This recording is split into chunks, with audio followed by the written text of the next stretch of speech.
तो भाई लोग कैसे हो। आज मैं आप लोग के सामने मामा भाचा की स्टोरी लेके आया हूँ। मामा भाचा और लंगड़ी चुड़ैल। चलिए कहानी स्टार्ट करते हैं। भांजे, अगर इंसान में बुद्धि और साहस हो तो वह विपरीत परिस्थितियों को भी मनोकुल कर सकता है। उदाहरण के रूप में मैं तुम्हें एक कहानी सुनाता हूँ। सुनाइए मामा जी। उस बहादुर लड़के का नाम था किशोर। चलो आज इन बुजुर्गों की बातें सुनते हैं।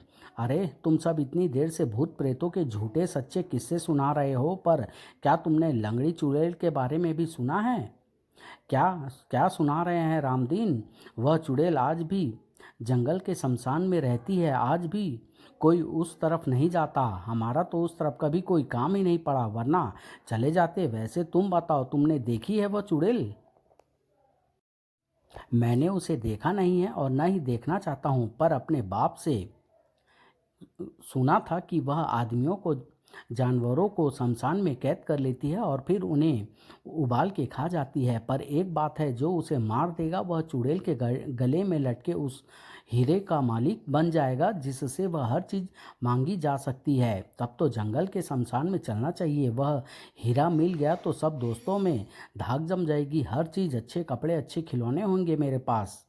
और उसी रात वह घर से चुपचाप निकल गया। जैसे ही चुड़ैल नजर आएगी, मौका देखकर इस डंडे से उसकी खोपड़ी फाड़ दूंगा जंगल में। बाप रे तेंदुआ! दौड़कर किशोर पेड़ पर चढ़ गया, पर जब तेंदुआ भी उसी पेड़ के नीचे खड़ा होकर उसके उतरने का प्रतीक्षा करने लगा, तब किशोर चिंतित हुआ।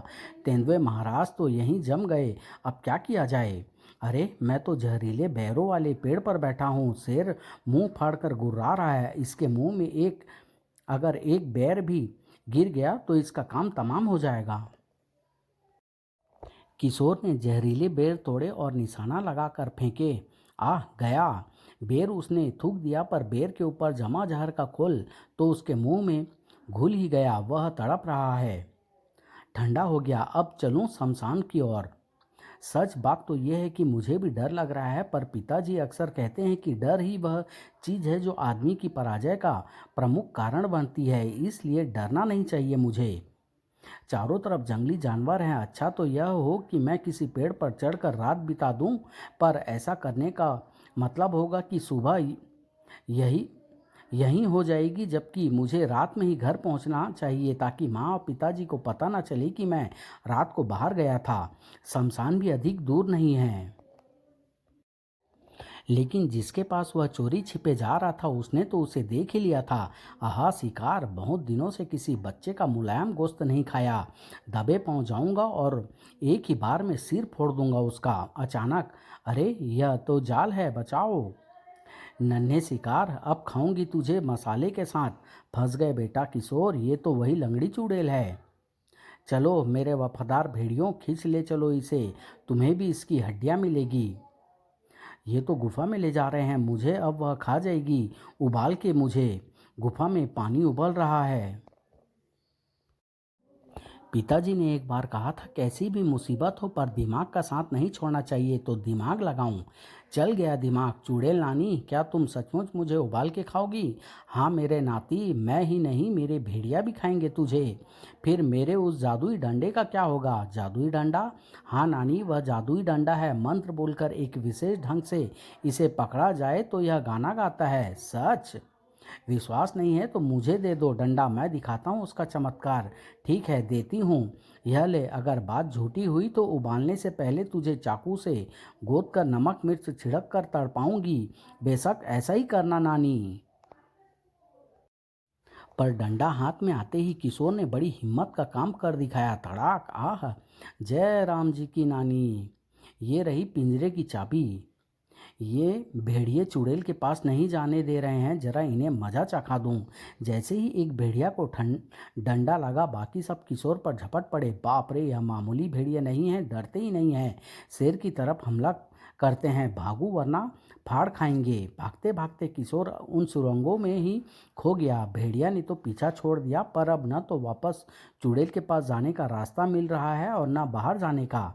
तभी हैं, यह क्या लंगड़ी चुड़ैल की बैसाखी चल रही है? अचानक बैसाखिया बोल उठी। यह चुड़ैल की आवाज़ थी। मेरी गुफा से बाहर मेरी गुफा से आज तक कोई बाहर नहीं निकल सका। एक बार मेरी गुफा में आने के बाद उसे मेरा भोजन बनना ही पड़ता है। चुड़ैल नानी, क्या तुम बैसाखी के अंदर हो? नहीं, अदृश्य हूँ ऐसे। ओह, तो यह बात है, मौका है, फोड़ दूं इसका सिर। किशोर ने डंडा घुमाया, लेकिन ओह, गायब हो गई। अचानक बैसाखी फिर प्रकट हुई और हमला करने लगी। बाप रे! किशोर ने बचाव शुरू किया, फिर सहसा ही बैसाखी में से एक रस्सी निकली और किशोर पर लिपट गई। यह मुझे अब उबलते हुए पानी में डाल देगी।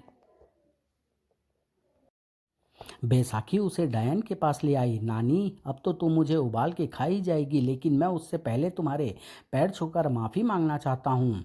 ठीक है, तेरे हाथ आज़ाद हैं। और जैसे ही किशोर पैर छूने के बहाने झुका, उसने चुड़ैल की टांगें खींच ली।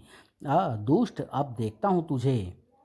बड़ी फुर्ती से किशोर ने चुड़ैल के गिरेबान में हाथ डाला और हीरा खींच लिया। यह आ गया मेरे कब्जे में। अचानक सब कुछ बदल गया। हीरा जैसे ही किशोर के हाथ में आया, चुड़ैल भीगी बिल्ली बन गई और भेड़िया पूंछ हिलाने लगे। आज्ञा मेरे स्वामी। नीच चुड़ैल, तेरे लिए यह आज्ञा है कि अपने भेड़िए के साथ बकरी बन जा और हम सब घर पहुंच जाएं। दूसरे ही क्षण वह बकरियों सहित अपने घर पर था। तुम में से चुड़ैल कौन है? तो तू है चुड़ैल। और भांजे, अगले दिन चुड़ैल बकरी किशोर ने उस बूढ़े रामदीन को उपहार में दे दी, जिसने लंगड़ी चुड़ैल के बारे में बताया था। कहानी तो मज़ेदार थी। अब एक कहानी और सुना दो मामा जी, सुनो। चमत्कारी आशीर्वाद। एक बार एक बूढ़ा राहगीर अपने गांव जा रहा था। गांव अभी दूर था और रात का अंधकार छा गया था। रात होने वाली है, रास्ता खतरनाक है, क्यों न किसी के घर रात भर के लिए पनाह ले लूं। बस गांव में रात भर के लिए कोई ठहरा ले तो सुबह आगे जाऊंगा। बूढ़े ने एक दरवाजे पर दस्तक दी, जो उस गांव की सबसे अमीर औरत थी। औरत ने दरवाज़ा खोला। क्या बात है, क्यों इतनी रात को परेशान करने आ गए? मुझे बहुत दूर जाना है, रास्ते में रात हो गई, सोचा कि आपके यहाँ रात गुजार लूँ। क्या आप मुझे भाग जाओ यहाँ से? ये कोई सराय नहीं है जो रात गुजारो। बूढ़ा कुछ भी कहे बिना चुपचाप चला गया और वह गांव के बाहर बनी एक गरीब औरत की झोपड़ी पर पहुंचा। क्या मैं रात भर के लिए यहाँ रह सकता हूँ? हाँ हाँ, आइए ना। यह गरीब औरत उस अमीर औरत की बहन थी। मेरे घर में आपकी थोड़ी तकलीफ अवश्य होगी, क्योंकि मेरे बच्चे शोर बहुत मचाते हैं। कोई बात नहीं, मुझे बच्चों से प्यार है। बूढ़ा घर के भीतर गया तो उसे गरीबी दिखाई दी। इसकी हालत तो बड़ी खराब दिखती है, लगता है इसके पास खाने को भी कुछ नहीं है। माँ, पेट बिल्कुल नहीं भरा। आज तो कल से भी कम खाना मिला है। बेटा क्या करूं? सब फेल हो गया। अम, अपनी अवधि की का भी खिलौना है। बेटी, तुम मेरी चिंता छोड़ो, मैं भोजन कर चुका हूँ। तुम इतनी गरीबी में दिन क्यों बिता रही हो? तुम्हारे पति कहाँ हैं? तुम्हारे बच्चों के कपड़े भी फटे हुए हैं। बाबा, मेरे पति का देहांत हो चुका है। बच्चों का लालन पालन अब मैं अकेली करती हूँ। आप बड़े थके हुए होंगे, इसलिए मैंने आपका बिस्तर लगा दिया है। आप चलकर आराम कर लीजिए। बूढ़े ने अपने झोले में से बच्चों को मिठाई निकाल कर दी। लो बच्चों, मिठाई खाओ। बाबा, कहानी भी सुनाओ ना। अभी सुनाते हैं बच्चों। बूढ़े ने रात को बच्चों को कहानी सुनाई। सुबह बूढ़ा चलने को तैयार हुआ। औरत ने उसे गर्मा गर्म चाय भी पिलाई।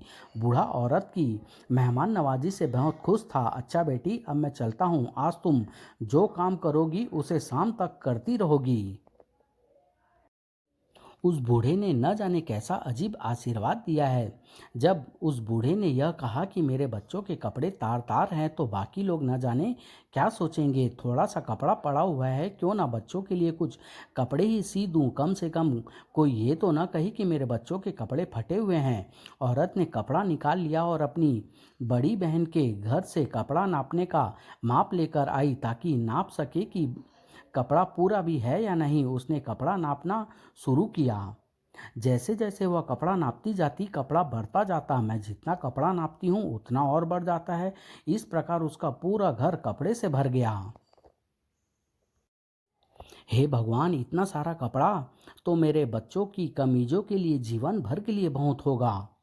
आज मेरी समझ में उस बूढ़े राहगीर की बात आई, तो ये सब उसके आशीर्वाद की वजह से ही हुआ है। शाम को जब वह अपनी बहन के पास उसका माप वापस करने गई तो उसे सारी बात बताई, और इस तरह से अब मेरे पास बहुत सारा कपड़ा हो गया है। अच्छा, अब मैं चलती हूँ। अमीर औरत को अब बड़ा दुख हुआ कि उसने उस बूढ़े को क्यों भगाया। उसने अपने नौकर को हुक्म दिया, जाओ किसी भी तरह से कहीं से भी उस बूढ़े को पकड़ कर लाओ। मैं तो हमेशा से ही गरीबों की मदद करती आई हूँ। अच्छा मालकिन। नौकर बूढ़े को ढूंढने के लिए चल पड़े। उसे बूढ़ा दूसरे गांव में मिल गया। वो जा रहे हैं बाबा। हाँ, हमारी किस्मत कितनी अच्छी है। बाबा, हम तुम्हें ही ढूंढ रहे थे, कृपा करके आप हमारे साथ चलो, हम आपको लेने आए हैं। नहीं बच्चों, मैं तुम्हारे साथ नहीं चल सकता, मुझे बहुत दूर जाना है। बाबा, अगर आप हमारे साथ नहीं चलोगे तो हमारी मालकिन हमें नौकरी से निकाल देगी। अच्छा, तो मैं तुम्हारे साथ चलता हूँ। बूढ़ा अमीर औरत के घर पहुंचा। आइए बाबा, मैं तो हमेशा से ही गरीबों की मदद करती आई हूँ। कल के व्यवहार के लिए आप मुझे क्षमा कर देना। आओ बाबा, नरम नरम बिस्तर पर आराम करो, जो चाहो खाओ, यहाँ किसी चीज़ की कमी नहीं है, जब तक चाहो रहो बाबा। बूढ़ा खूब खाता पीता और आराम से सोता। नींद आ रही है। इस तरह से बूढ़े को उस औरत के घर रहते हुए 3 दिन हो गए। अमीर औरत मन ही मन गुस्से से उबलती रहती, पर वह बूढ़े को घर से न निकाल पाती। न जाने ये बूढ़ा खुसट यहाँ से कब जाएगा। चौथे दिन बूढ़े ने चलने की तैयारी शुरू कर दी। औरत की खुशी का ठिकाना न रहा। लगता है बूढ़ा आज जा रहा है। अच्छा, मैं चलता हूँ, मुझे बड़ी दूर जाना है। कुछ दिन और रहिए, ये आपका ही घर है। जब बूढ़ा बिना कुछ कहे ही जाने लगा तो औरत अपने आप को काबू में न रख सकी और बोल पड़ी, बाबा, आप तो बिना आशीर्वाद आशीर्वाद दिए ही जा रहे हैं, कम से कम आशीर्वाद तो देते जाओ। ठीक है, जो तुम सुबह करोगी उसे शाम तक करती रहोगी। बूढ़ा आशीर्वाद देकर चला गया। वाह, अब मैं बूढ़े के आशीर्वाद से ढेर सारा कपड़ा बना लूंगी। चलूं, अब कपड़ा नापना शुरू करती हूँ। औरत ने जैसे ही कपड़ा नापना शुरू किया, अचानक औरत के हाथों से गज छूट गया और नहीं नहीं, आछी। फिर तो शाम तक औरत छींकती ही रही, और जब शाम को सूरज डूबा तब जाकर उसकी छींकें बंद हुई और वह बेहोश हो गई। समाप्त।